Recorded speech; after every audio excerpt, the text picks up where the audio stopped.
asalaamaaleykum mbokk internet yi Senfootball TV nuyu naa leen bu baax yaax leen di am mbégte saa su ne dafa leen doo jox leen dernière information yi ñu am dinañ wax nag si période parce que gis naa ne boobu ba léegi kan waxagu si carrément ñoom la ñuy dajal mais waxuñu si ñoom dara donc il faut ñu wax si ñoom. en tout cas tey benn information moo fi am mooy Gana Gueye bi nga xamante ne rejoindre na les Lions mais sinon y' a pas beaucoup d' infos peut-être dinañ ñëwaat si Amara Diouf bi ñu leen waxoon parce que. Voilà expliquer leen si tuuti un peu wax si Kouyaté bi xam ne day dellu du côté de Anderlecht loolu tamit information bu bees la donc maa ngi si lire benn article bu assez intéressant ànd rek nag période yoo changé entraîneur bu bees lañu am moo tax ñu ne le Pérou entame l'ère Manoses entraîneur bu mooy entraîneur bu bees quoi le match amical face au Sénégal coïncidant avec la première sortie de l'ancien sélectionneur du Brésil, une équipe en pleine reconstruction qui cherche à se relancer. Donc, c'est une relance. Le Sénégal veut relancer une équipe de champion d'Afrique. Le match face au Sénégal, c'est 28 mars, le début d'une nouvelle aventure pour l'entraîneur. L'équipe péruvienne est dans une période de reconstruction avec une campagne chaotique en qualification de la Coupe du Monde. La fédération a remercié Oscar pour faire appel à l'ancien sélectionneur du Brésil, Mano Menezes, pour redresser le football. Donc da ngay gis ne si reconstruction lañ nekk am nañ entraîneur brésilien parce que seen qualification coupe du monde comme ni ko chaotique catastrophe du coup ñoom jàpp nañ ne voilà bu ñu ak Sénégal dans un beau stade war nañoo mën a def dara. La dernière phase de qualification pour le mondial a été à une traversée du désert donc 18 matchs 2 victoires 6 nuls 10 défaites 28 buts encaissés pour 6 marqués non ñii moom franchement. Voilà, nous devons dox seen garde quoi. Et l'avant-dernière place sur les 10 nations engagées, le seul éclairci pour le Pérou fut la victoire décrochée à domicile face à l'Uruguay. Bizarrement, c'est une équipe qui a une défaite, mais nous l'Uruguay la ñu dóor quoi. Mais la dernière compétition la dernière compétition officielle disputée par le Pérou avait eu lieu aux États-Unis lors de la Copa América 2024. Là nag fii ñu wax ne face au meilleur terminant à la dernière place du groupe A avec 1 point. Moi, c'est une dernière Copa, moi, comme c'est une Coupe d'Afrique, quoi. La dernière place du Pérou en Coupe du Monde remonte en 2018. Donc voilà, donc Pérou, de manière générale, en tout cas, les équipes, voilà, les équipes sud-africaines et sud-américaines, en général, c'est les équipes qui ont gagné, c'est un football maintenant et tout.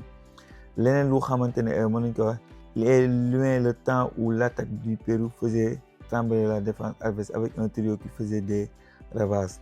Farfan, Claudio Pizarro, wax ngeen dëgg Guerrero maa ngi fàttaliku ces jours-là surtout Pizarro mi yàgg baax na donc Farfan aussi je me rappelle de ce jour-là non amoon nañu ay jours wax nañu dëgg donc le football nag a complètement changé côté Pérou donc du coup ñoom pour ce match-là jàpp nañ ne exploit à part un exploit jàpp nañ ne pour ñu génn Sénégal dina jafe lool.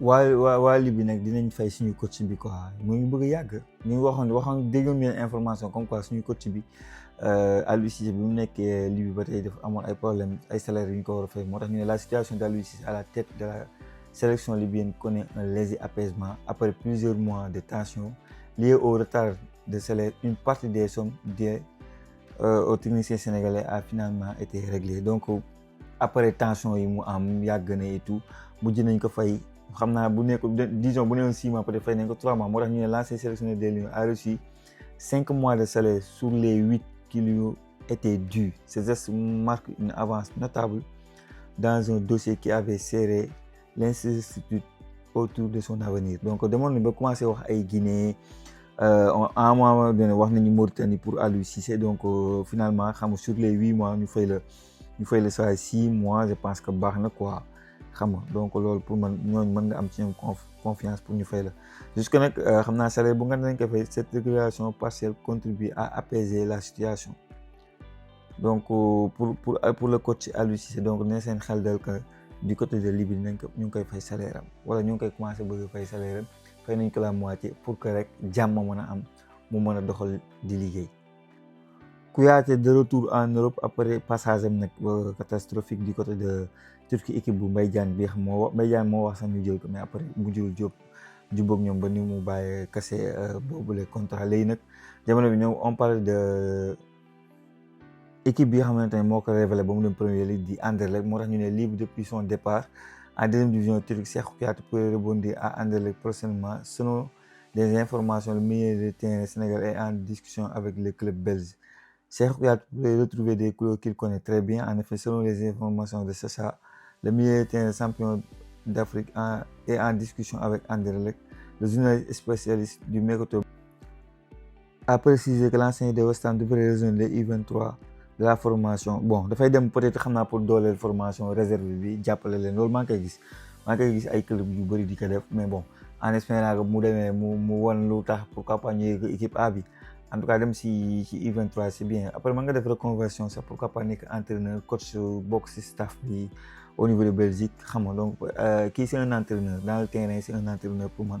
Donc pourquoi pas dem foofu moo gën 0 moom li bëgg a tane quoi. Dem si ay U23 di jouer sax xam nga pour man c'est bien. Gars yi ban xaar ngeen si am pour le retour de Cheikhou Kouyaté du côté de Anderlecht, mais pour football si booy U23 ban xaar ngeen ci am. Gars yi benn kuréel bu mag moo doon génne classement des 50 joueurs xam nga donc lépp li ëpp talent ci monde bi quoi. Ñaari sénégalais ñoo si nekk. Donc gars yi ñooy Robinho Vaz la ak Ibrahima Mbaye parce que ñu bëri dañoo xeeb Robinho Vaz. Donc la liste masculine de goal de 2026 est véritablement mondiale avec des internationaux seniors déjà confirmés, des vainqueurs de titres et des noms appelés à éliminer les plus grandes compétitions pendant. Donc dañuy wax ne joueurs yi gën a ñu jàpp ne ñoo gën a xarañ quoi. Donc ce classement prestigieux qui met en exergue les jeunes prodiges attendus les années à venir. ñu jàpp ne at yii di ñëw dañuy téye football bi. ñu ne Lamine Yamal comme première, Estevao mooy le deuxième joueur bu Chelsea. Mais on peut parler aujourd'hui de jeunes talents sans citer Ibrahima Mbaye, champion d'Afrique avec le Sénégal lors de la dernière CAN. Les joueurs du Paris Saint-Germain figurent dans la liste à la 13e position. Xam nga donc raw na ku mel ni sax Bernal bu Barcelone par exemple, Ibrahima Mbaye moo ko raw. L'autre joueur présent dans ce classement est le franco-sénégalais Robinho Vaz de l'AS Roma. Donc beneen joueur bu ñu considéré sénégalais bu nekk si liste bi Robinho Vaz la. En effet, l'ancien Marseillais arrive à la 23e position, donc du haut de ses 19 ans là. Le Sénégal, à l'image de Pape Matar Sarr ou encore Lamine Camara, forme au Sénégal et aboutit de ses podiums d'excellence. Donc Sénégal yàgg nañ leen dégg si joueurs yi ñu nekk si classement yi. Je me rappelle Golden Boy si laa gisoon El Hadji Malick Diouf aussi. Donc c'est-à-dire Robinho Vaz, Ibrahima Mbaye, c'est des cracks, c'est des prodiges yu xamante ne di football yoo war a mën a am yaakaar pour ëllëg. Coach bu espoir bu France moo nekk nii kii nag moo doon wax si Mamadou Diagne. Xam nga dafa convoqué Mamadou Diagne, Sénégal convoqué Mamadou Diagne choisi Sénégal. Moo tax question bi nga ko posé que dans des propos rapportés par l'équipe mooy taskatu xibaar bu mag magazine bi nekk France, le technicien français a insisté sur la liberté de laisser les joueurs binationaux choisir quoi. On a eu beaucoup de dossiers de binationaux à gérer, c'est souvent le cas sur nos rassemblements. L'un nous a prévenu, l'autre non, mais c'est ça leur appartient. On s'adapte. Donc mu ne kenn ki xam ñaari joueurs lañ, kenn ki dem na beneen équipe. Mu ne kenn ki tàggoo na mais kenn ki moom daa ñëw dem def choix. Mais est-ce que wax na kan la ñu xool beneen partie bi. Mu ne il a cette liberté de choisir, c'est le règlement. On n'a pas de sentiment par rapport à ça. Loolu donc amuñu benn sentiment buñ ci am et tout, amuñu luñ ci agressé wu nañu problème la mais dañ koy gérer jàll si nan.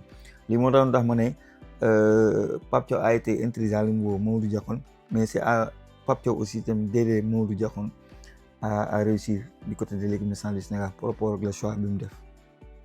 Sama internet yi kii nag mooy président fédération bu Côte d'Ivoire. Xam nga Ivoirien yi dañoo depuis côte bi ñu seen CAN bi ñu gagné ñu Maroc xaw leen jàppale ne Maroc lañu faral ñu bëri commentaire yi ñu bëri kii li mu wax daf leen bett mooy président fédération ivoirienne de football. Moom laa leen ni partagé nii si benn interview mu wax. Je pense que ñeneen saan nañ ko. Le sacre du Sénégal inspire peu, donc ñi siy wax bari na lool. Moom na dafa wax ne saa yi nañ ko wax le Sénégal a remporté cette CAN parce qu'ils ont eu la bonne alchimie entre les joueurs d'expérience et les jeunes. C'est quelque chose qui nous a manqué.